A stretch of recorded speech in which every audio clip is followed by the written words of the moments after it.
আগে যখন বিয়ের আগে বাবা মায়ের বাড়িতে পড়াশোনা করতাম,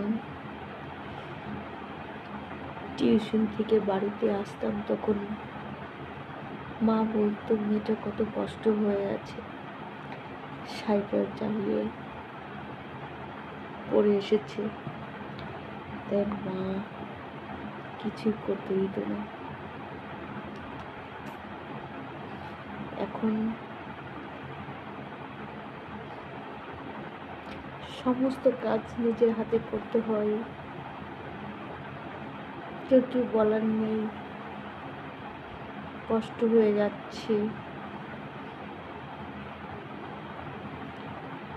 তাই নিজের মাই হয় গো। আর শ্বশুর বাড়িতে তুমি না খেয়ে দিয়ে হাজার কাজ করো না কেন, কেউ তোমাকে বলবে না যে কষ্ট হয়ে যাচ্ছে বউটার, সমস্ত কাজ এক হাতেই করছে, সেটা বলারও লোক নেই। শুধু বলবে তুমি কি করেছো, এখনো রান্নাও হয়নি।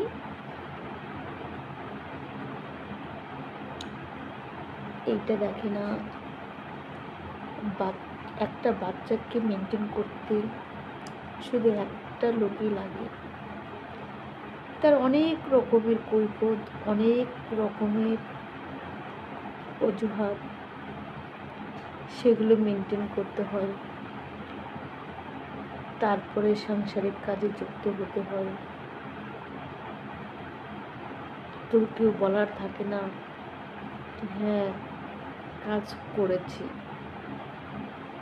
খুব কষ্ট হচ্ছে কাজ করতে একা বাচ্চা নিয়ে, শ্বশুরবাড়িতে সেটা বলারও লোক নেই, শুধু নিন্দা আর নিন্দা। কি আর বলবো বলো, এই অমুকে চাকরি করে, এই জন্য এরকম, মানে হাজার রকমের অজুহাত, হাজার রকমের সমালোচনা। কি আর বলবো বলো, শুনে শুনে মাথাটা ঝিনঝিন ঝিনঝিন করে। কিন্তু দুঃখের কথা, এমন একটা পর্যায়ে এসে পড়ে মা বাবার কাছেও বলা যায় না, কারণ জানো তো এতে মা বাবা খুবই কষ্ট পায়। মা বাবা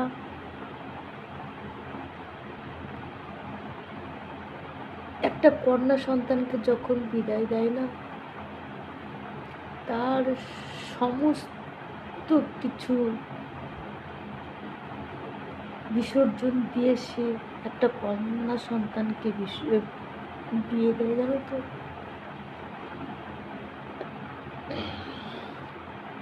তাই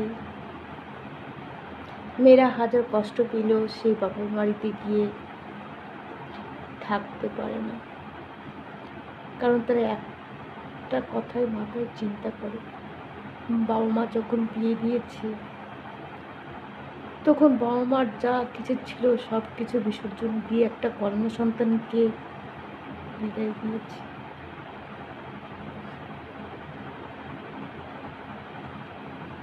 তাই হাজার কষ্ট হলেও